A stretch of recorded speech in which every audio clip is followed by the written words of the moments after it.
শহীদ বুদ্ধিজীবী দিবস আজ, মেধাশূন্য করতেই জাতির শ্রেষ্ঠ সন্তানদের হত্যা। শান্তিপূর্ণ সভা সমাবেশে বিধিনিষেধ নেই, স্পষ্ট করল ইসি। চতুর্থ দিনে প্রার্থিতা ফিরে পেলেন আরও ৪৫ জন।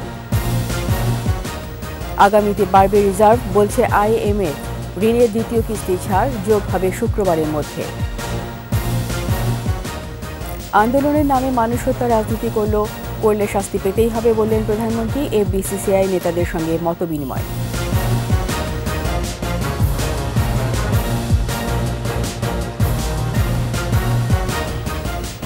শুনছিলেন ফার্স্ট সিকিউরিটি ইসলামী ব্যাংক লিমিটেড সংবাদ শিরোনাম। আমন্ত্রণ রাতের ২১ সংবাদের সাথে আছি রীতা চৌধুরী।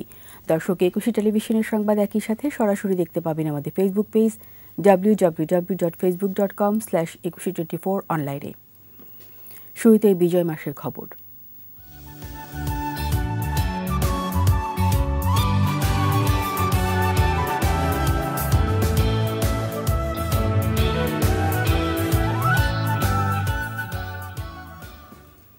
পরাজয় যখন নিশ্চিত, তখন দেশকে মেধাশূন্য করতে ঘৃণ্য চক্রান্তে নামে পাকিস্তানি সেনা আর এদেশীয় দালাল। ১৯৭১ 14ই ডিসেম্বর তারা হত্যা করে বুদ্ধিবৃত্তিক সূর্য সন্তানদের। স্বাধীনতার এত বছর পরও বুদ্ধিজীবী হত্যার কাঙ্ক্ষিত বিচার না হওয়ায় ক্ষুব্ধ ভুক্তভোগীরা। আদিত্য মামুনের রিপোর্ট। ভারতীয় উপমহাদেশের মুক্তি আন্দোলনে সবসময় তীক্ষ্ণ বুদ্ধি আর জীবন দিয়ে স্বাধীনতার পথ সুগম করেছে এই বাংলার সূর্য সন্তানেরা। ব্রিটিশ থেকে পাকিস্তানি সবারই ভয় ছিল বাংলার বাঘ হিসেবে খ্যাত অকুতভয় যোদ্ধাদের। রাজপথ থেকে যুদ্ধের ময়দান সবখানি বাংলার দামাল সন্তানেরা ভরকে দিয়েছে প্রতিপক্ষকে। এরই ধারাবাহিকতায় মুক্তিযুদ্ধের চূড়ান্ত বিজয় যখন নিশ্চিত, তখন পাক জান্তার দল বুদ্ধিজীবী হত্যার নীল নকশা আঁকে। বিজয়ের পতাকা ওড়ার আগে ঢাকার রাজপথ রঞ্জিত হয় মেধাবী সন্তানদের রক্তে, যে ঘটনার উদ্যোক্তা ছিল জামায়াতে ইসলামী। রাজাকার আলবদর আল শামস শান্তি কমিটির সদস্যরা তালিকা ধরে ধরে বাড়ি থেকে তুলে এনে হত্যা করে শিক্ষক, সাংবাদিক, ডাক্তার, কবি, লেখক, শিল্পী, সাহিত্যিকদের। স্বকীয় বৈশিষ্ট্যের সমুজ্জ্বল শ্রেষ্ঠ সন্তানদের নৃশংস হত্যা দৃশ্য মনে করে জাতি আজও শিউরে ওঠে। জাতিসত্তার যে অতীত ঐতিহ্য, সেগুলাই তো মনির চৌধুরী, জহির রায়হান, আলতাফ মাহমুদরা ধরে রেখেছিলেন। দেশ স্বাধীন হচ্ছে মুসলিম লীগ, জামাতে ইসলামী বুঝতে পারছে নিশ্চিহ্ন করলে শুধু মেধাশূন্য হয়ে যাচ্ছে না, যে দেশ স্বাধীন হয়ে যাচ্ছে তারা জানে। কিন্তু বড় মুশকিলটা হচ্ছে এই যে লেগেসি, জাতিসত্তার যে হাজার বছরের ইতিহাস, যেগুলো ধারণ করে জহির রায়হান হয়েছিলেন, এটাকে মুছে ফেলার একটা অত্যন্ত কার্যকর ধাপ হয়। ৭১-এর মানবতা বিরোধীদের বিচারের আওতায় আনা গেলেও বুদ্ধিজীবী হত্যাকারীদের বিচার প্রক্রিয়ায় বিলম্বের সুযোগ নেই বলে মনে করেন মুক্তিযুদ্ধ গবেষক মফিদুল হক। ইতিহাসের যে দায়, যে ট্রুথ অ্যান্ড জাস্টিস, সেটা আমরা প্রতিষ্ঠা করতে পেরেছি এবং ইন্টারন্যাশনাল ক্রাইম ট্রাইব্যুনাল অ্যাক্ট বাংলাদেশের ৭৩ সালে গৃহীত হয়েছিল, সেটা আবার জেগে উঠল ২০১০ সালে, ট্রাইব্যুনাল গঠিত হলো এবং সেখানে কিন্তু বুদ্ধিজীবী হত্যাকাণ্ডটাও বিশদভাবে বিচার করে রায় দেওয়া হয়েছে। পলাতক খুনিদের আন্তর্জাতিক আইনে বিচারের মুখোমুখি করতে সরকারকে তৎপর হওয়ার আহ্বান জানান তিনি। এই হত্যাকাণ্ডের যারা নায়ক, পাকিস্তানিরাও তাদের গা বাঁচিয়ে তারা চলে যেতে পেরেছে, কিন্তু যারা এদেশীয় দোসর, তারা অনেকেই আদালতে তাদেরকে বিচারের মাধ্যমে দণ্ড দেওয়া হয়েছে, কিন্তু কেউ কেউ এখনও পালিয়ে আছেন। চৌধুরী মঈনুদ্দিন যেমন লন্ডনে আশ্রয় নিয়েছেন, আশরাফুজ্জামান আমেরিকায় আশ্রয় নিয়েছেন। ফলে একটা দায় কিন্তু আমাদের এখন রয়ে গেছে। এই হত্যাকারীদের অবশ্যই ওই দেশে হোক, আন্তর্জাতিক আইনে কিন্তু ইউনিভার্সাল জুরিসডিকশন বলে একটা কথা আছে, কাজেই ওই দেশেও বিচার হতে পারে, বাংলাদেশেও বিচার হতে পারে। বুদ্ধিজীবী হত্যাকারীরা এই দেশে দিব্যি রাজনীতি করছে, ভোগ করছে সব ধরনের সুবিধা। এদের বিরুদ্ধে এখনই ব্যবস্থা না নিলে আবারও ফনা তুলে দাঁড়াবে দেশদ্রোহী দল। এটা শুধু যে ব্যক্তির বিচার তা নয়, এটা তো একটা গোষ্ঠী, একটা মতাদর্শ, সেই বিচারটা তো আমাদের করতে হবে। আদিত্য মামুন, ২১ টেলিভিশন, ঢাকা। নির্বাচনে বাধা না দিয়ে শান্তিপূর্ণ কর্মসূচি পালনে বাধা নেই বলে জানিয়েছেন নির্বাচন কমিশন। এদিকে দ্বাদশ জাতীয় সংসদ নির্বাচনে বাছাই মনোনয়নপত্র বাতিল হওয়া প্রার্থীদের আপিল শুনানির চতুর্থ দিনে প্রার্থিতা ফিরে পেয়েছেন আরও ৪৫ জন। বাতিল হয়েছে 52টি আবেদন। মোহাম্মদ কবিরের প্রতিবেদন। শুনানির চতুর্থ দিনে ঋণ খেলাপির দায়ে যশোর ৪ আসনের আওয়ামী লীগের প্রার্থী এনামুল হক বাবুলের মনোনয়ন অবৈধ ঘোষণা করে নির্বাচন কমিশন। তার বিরুদ্ধে একই আসনের বিএনএম প্রার্থী সুকৃতি কুমার মণ্ডল প্রার্থিতা বাতিলের আবেদন করলে আপিলে তা মঞ্জুর করে ইসি। যে মামলাটা চলমান, ওই মামলার মধ্যে যে সম্পত্তির কথা লেখা সেই পরিমাণ সম্পত্তির কথা উনি উল্লেখ করেন নাই। সো অনেক জায়গায় ওখানে মামলার যে নাম্বার দেয় নাই, অনেক তথ্য উনি হলফনামার মধ্যে গোপন করে গেছে। তবে এনামুল হকের আইনজীবী বলছেন উচ্চ আদালতে যাবেন তারা। কমিশন মনে করছেন যে এটা তাদের উপর বাইন্ডিং না, যেটা আমরা মনে করছি যে সুস্পষ্ট আইনের লঙ্ঘন, এবং আমরা এটার জন্য উচ্চ আদালতে যাব। ঋণ খেলাপির দায়ে আপিল করেও প্রার্থিতা হারিয়েছেন বিকল্প ধারা বাংলাদেশের মহাসচিব ও নোয়াখালী ৪ আসনের প্রার্থী অবসরপ্রাপ্ত মেজর আব্দুল মান্নান। আমি তাদের এই আদেশের বিরুদ্ধে আমি হাইকোর্টে আপিল করব। এদিকে সভা সমাবেশের বিষয়ে অবস্থান স্পষ্ট করেছে নির্বাচন কমিশন।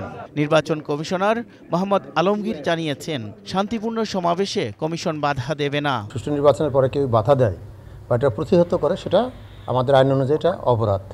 আমরা সেই পরিপ্রেক্ষিতেই স্বরাষ্ট্র মন্ত্রণালয়কে চিঠি দিয়েছি যে নির্বাচন যেহেতু করতে হলে একটা সুষ্ঠু পরিবেশ লাগে, শান্তিপূর্ণ পরিবেশ লাগে, এই রকম কোনো প্রোগ্রাম কর্মসূচি কোনো রাজনৈতিক দল বা কেউ যদি দিয়ে থাকে সেটা করা যাবে না। সভা সমাবেশ বন্ধের চিঠিতে রাজনৈতিক অধিকার ক্ষুণ্ণ হয়নি বলেও জানিয়েছে কমিশন। নির্বাচনে বাধা সংক্রান্ত যদি কোনো সভা সমাবেশ, আন্দোলন বা কর্মসূচি থাকে সেটাকে যেন না হতে দেওয়া হয়। মোহাম্মদ কবির, 21 টেলিভিশন, ঢাকা। আগামী দিনগুলোতে বাংলাদেশের রিজার্ভ বাড়বে, কমবে মূল্যস্ফীতি। ঋণের দ্বিতীয় কিস্তি ছাড় করে বাংলাদেশের অর্থনীতির গতি প্রকৃতি নিয়ে এমন মূল্যায়নই তুলে ধরেছে IMF। এদিকে দ্বিতীয় কিস্তি অর্থ শুক্রবারের মধ্যে রিজার্ভে যোগ হবে বলে আশা করছে বাংলাদেশ ব্যাংক। আর অর্থনীতিবিদরা বলছেন, দ্বিতীয় কিস্তি ছাড় হওয়া অর্থনীতির জন্য খুবই স্বস্তির। তবে নির্বাচনের পর প্রয়োজনীয় সংস্কার কার্যক্রম এগিয়ে নেওয়ার পরামর্শ তাদের। মেহেদী হাসানের সহায়তায় তৌহিদুর রহমানের রিপোর্ট। আন্তর্জাতিক মুদ্রা তহবিল IMF মনে করছে, আগামীতে বাংলাদেশের মূল্যস্ফীতির হার এখনকার তুলনায় কমবে। অন্যদিকে বাড়বে বৈদেশিক মুদ্রার রিজার্ভ। IMF-এর নির্বাহী পর্ষদের সভায় ঋণের দ্বিতীয় কিস্তির ছাড়ের পর সংবাদ বিজ্ঞপ্তিতে বাংলাদেশ নিয়ে এমন মূল্যায়ন সংস্থাটির। IMF বলছে, চলতি অর্থবছর শেষে বাংলাদেশের মূল্যস্ফীতি 7.25% নামতে পারে, প্রবৃদ্ধি হবে 6%। তবে অর্থনীতিতে কিছু চ্যালেঞ্জ অব্যাহত থাকতে পারে।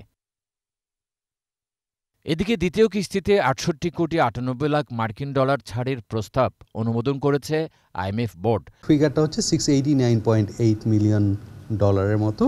যেহেতু আপনারা জানেন যে লোনটা হয় SDR-এ, IMF এর স্পেশাল ড্রয়িং রাইটসে। আমরা আশা করছি IMF এর ফান্ডটা হয়তো বাই ফ্রাইডে আমাদের অ্যাকাউন্টে ঢুকবে। এছাড়া এই মাসে IMF, ADB ও অন্যান্য সংস্থা থেকে মোট $১৩১ কোটি ঋণ সহায়তা রিজার্ভে যোগ হবে। IMF ঋণের তৃতীয় কিস্তি ছাড় হবে মে মাসে। এর আগে মার্চ মাসে শর্ত বাস্তবায়নে বাংলাদেশের অগ্রগতি আরেক দফা পর্যালোচনা করবে সংস্থাটি। 1.31 বিলিয়নের মতো আমাদের রিজার্ভে জমা হবে। টাইট মনিটারি পলিসি ফলো করে ইনফ্লেশনটাকে কমব্যাট করব। আমরা ফরেন এক্সচেঞ্জ মার্কেটটাকে আস্তে আস্তে ধীরে ধীরে বাজারমুখী করব। সিঙ্গেল রেটে নিয়ে গিয়েছি অলরেডি। অর্থনীতিবিদরা বলছেন, IMF-এর ঋণের দ্বিতীয় কিস্তি ছাড় স্বস্তির খবর। বৈদেশিক লেনদেনে ভারসাম্য ফিরিয়ে আনতে এটি সহায়তা করবে। এই ঋণটা যদি না আসতো তাহলে ওগুলো কিন্তু আটকে যেতে পারত, তো সেই সম্ভাবনা তো এখন দূর হয়ে গেল। এদিকে মুদ্রানীতি আরও সংকোচনের পরামর্শ দিয়েছে IMF। পাশাপাশি টাকা ডলারের বিনিময় হার নমনীয় করার উপরও গুরুত্ব আরোপ করেছে সংস্থাটি। অর্থনীতিবিদরা বলছেন, নির্বাচনের পর অর্থনীতিতে প্রয়োজনীয় সংস্কার কার্যক্রম এগিয়ে নিতে হবে, যাতে তৃতীয় কিস্তি অনিশ্চয়তায় না পড়ে। আমাদেরকে ইন্টারেস্ট রেট পলিসিটা বাজার ভিত্তিক করতে হবে, এক্সচেঞ্জ রেটটাও বাজার ভিত্তিক করতে হবে। সেটা আমি ক্রলিং পেগেই করি বা ফ্লেক্সিবল ফ্লোটিং অ্যারেঞ্জমেন্টেই করি, সেটা আমাকে করতে হবে। চলতি বছরের জানুয়ারিতে বাংলাদেশের জন্য $৪৭০ কোটি ঋণ অনুমোদন করে IMF। গত ফেব্রুয়ারিতে ছাড় হয় প্রথম কিস্তির $৪৭ কোটি ৬৩ লাখ। তৌহিদুর রহমান, 21 টেলিভিশন, ঢাকা।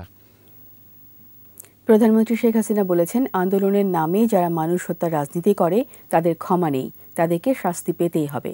গণভবনে FBCCI নবনির্বাচিত কমিটির সঙ্গে মতবিনিময় সভায় প্রধানমন্ত্রী বলেন, উন্নত দেশ গড়ার স্বার্থে ব্যবসায়ী তৈরিতে কাজ করছে সরকার। ফারজানা শোভা জানাচ্ছেন বিস্তারিত। গণভবনে প্রধানমন্ত্রী শেখ হাসিনার সঙ্গে মতবিনিময় করলেন ব্যবসায়ীদের শীর্ষ সংগঠন federation of Bangladesh chamber of commerce and industry FBCCI এর নবনির্বাচিত প্রতিনিধিরা।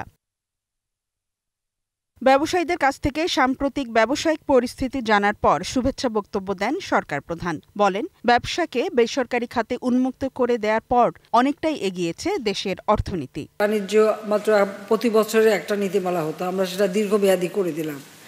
সেইভাবে পুরো ব্যবসা খাতটাকে আমরা বেসরকারি খাতে উন্মুক্ত করে দিয়েছি দুটো কারণে। একটা হচ্ছে ব্যবসা বাণিজ্য যত হবে দেশের অর্থনীতি তত মজবুত হবে, আর সরকার সব ব্যবসা করবে না। আমি তখনই বলেছিলাম যে আমি ব্যবসা করতে আসিনি, আমি ব্যবসায় তৈরি করে ব্যবসায়ীদের দিয়ে ব্যবসা করাবো। আন্দোলনের নামে মানুষ হত্যা আর চলমান অর্থনৈতিক গতি রোধ করায় বিএনপির কঠোর সমালোচনা করেন প্রধানমন্ত্রী। বলেন, আন্দোলন করে সরকার উৎখাত সম্ভব নয়। এটা রেলের বগি ফেলে দিয়ে মানুষকে হত্যা করা, তো মানুষকে হত্যা করে সরকার উৎখাত করবে। মানুষ হত্যা করে আন্দোলন, আমি জানি না এই আন্দোলনে কি পাবে তারা। এই যে বিএনপি যে এই জ্বালা পোড়া করে যাচ্ছে, প্রতিদিন তারা অবরোধ আর হরতাল ডেকে যাচ্ছে। আর হরতাল অবরোধ মানে কি, কয়েকখানা গাড়ি পোড়ানো, বাস পোড়ানো, যাত্রী সহ বাস পোড়ানো, চাল যাচ্ছে চালের গাড়ি পুড়িয়ে দিচ্ছে, ধান যাচ্ছে ধানের গাড়ি পোড়াচ্ছে, মানে মানুষকে ক্ষুধার্ত মারা। বিদেশি বিনিয়োগ আকৃষ্ট করতে সরকারের উদ্যোগের কথা উল্লেখ করে ব্যবসায়ীদেরকে এ বিষয়ে ভূমিকা রাখার আহ্বান জানান সরকার প্রধান। উন্নয়নশীল দেশ হব, আমাদের যে কোনো ইন্ডাস্ট্রি তৈরি করা বা ব্যবসা বাণিজ্য করা, আন্তর্জাতিক লোন পাওয়া, সব দিক থেকে আমরা বিরাট সুবিধা ভোগ করতে পারবো। কাজে আমাদের তো কারো করুণা ভিক্ষা করে চলতে হবে না, আমরা নিজের পায়ে দাঁড়াবো। আগামীতে আত্মমর্যাদাশীল জাতি হিসেবে বিশ্ব দরবারে বাংলাদেশ প্রতিষ্ঠা পাবে, সে প্রত্যাশাও ফের তুলে ধরেন প্রধানমন্ত্রী শেখ হাসিনা। আসলে এদের ক্ষমা নেই, এদের শাস্তি একদিন পেতেই হবে। ফারজানা শোভা, 21 টেলিভিশন, ঢাকা। নিচ্ছি সংবাদ বিরতি। যখন ফিরব তখন অন্যান্য খবরের সঙ্গে আরও থাকবে। গাজীপুরের রেলে নাশকতা, লাইনচ্যুত ইঞ্জিন সহ 7 বগি উদ্ধারে অভিযান, অনুসন্ধানে 2 তদন্ত। আমন্ত্রণ আবারও রাতের 21 সংবাদে। গাজীপুরে ট্রেন দুর্ঘটনায় মিলেছে নাশকতার আলামত। আরও অনুসন্ধানে গঠন করা হয়েছে 2টি কমিটি। ইঞ্জিন সহ লাইনচ্যুত 7টি বগি উদ্ধারে চলছে অভিযান। ভাওয়াল রেল স্টেশনের কাছে দুর্ঘটনায় নিহত হন 1 যাত্রী, আহত 7 জন। গাজীপুর প্রতিনিধি অপূর্ব রায়ের প্রতিবেদন, জানাচ্ছেন খুরশিদ আলম মুকুল। মঙ্গলবার রাতে নেত্রকোনার মোহনগঞ্জ থেকে ঢাকার উদ্দেশ্যে ছেড়ে আসে আন্তনগর ট্রেন মোহনগঞ্জ এক্সপ্রেস।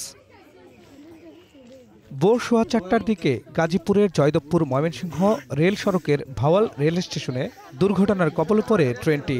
লাইনচ্যুত হয় ইঞ্জিন সহ 7 বগি।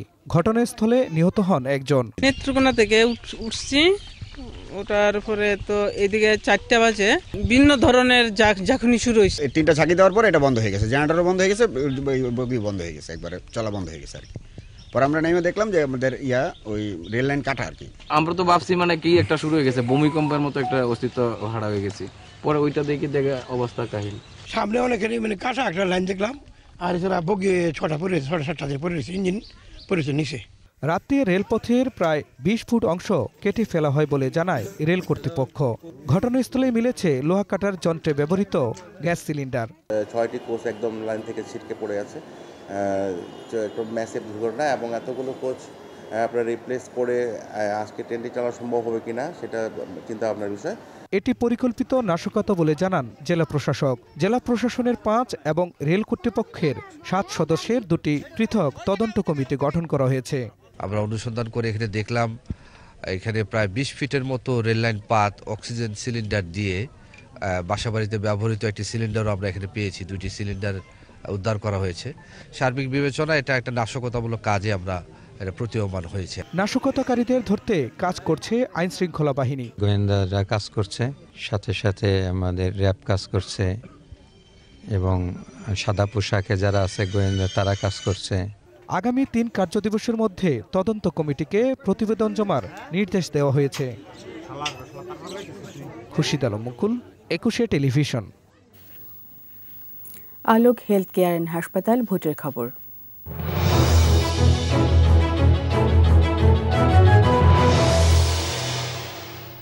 নির্বাচনী আমেজে সরগরম দক্ষিণের জেলা পিরোজপুর। জেলার 7 উপজেলায় 3 আসনে প্রার্থী 27 জন।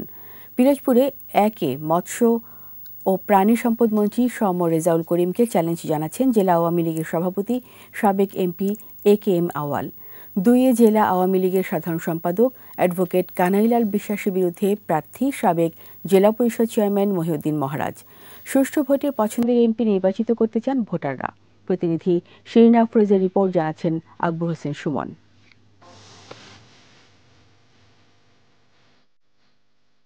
কচা, বলেশ্বর, কালীগঙ্গা ও সন্ধ্যা নদী বিধৌত পিরোজপুরে বঙ্গমাতা শেখ ফজিলাতুন্নেসা সেতুটি বদলে দিয়েছে এই জনপদের জীবনযাত্রা।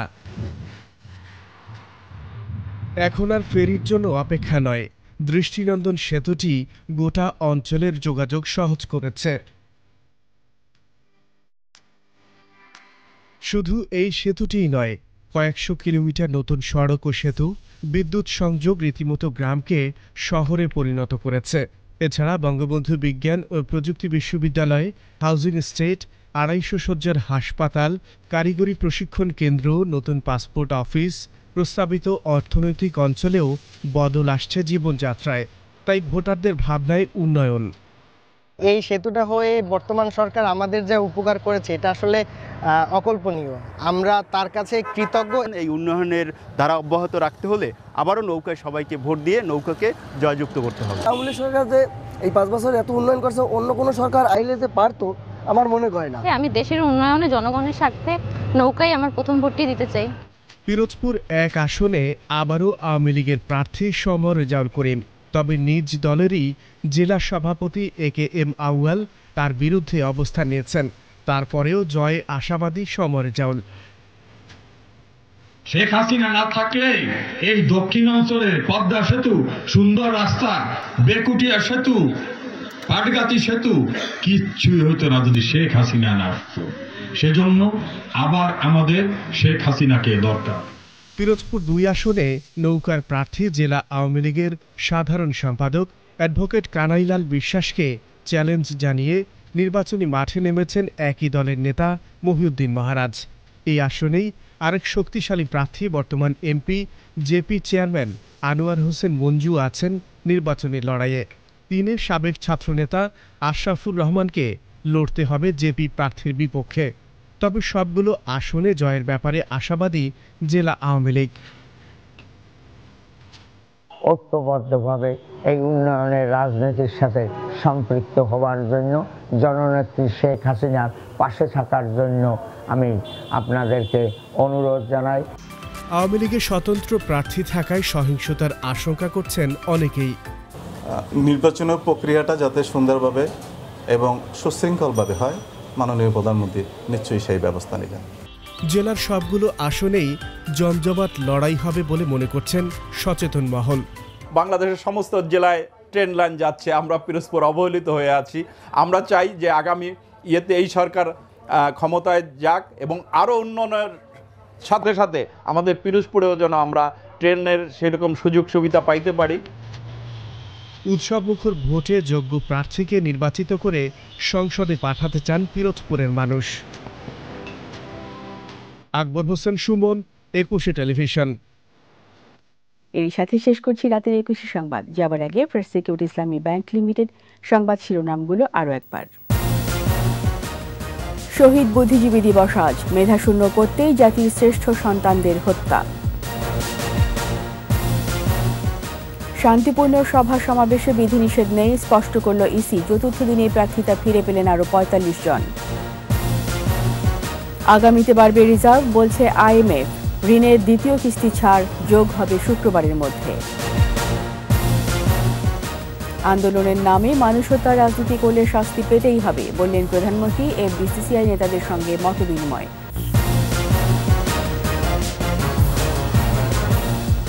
সবশেষ খবর জানতে ডায়াল করুন 2021 নম্বরে, আর ভিজিট করুন 21-tv.com ওয়েবসাইটে। এছাড়া ফেসবুকে ভিজিট করতে পারেন facebook.com/2124 অনলাইনে। সবাইকে অসংখ্য ধন্যবাদ।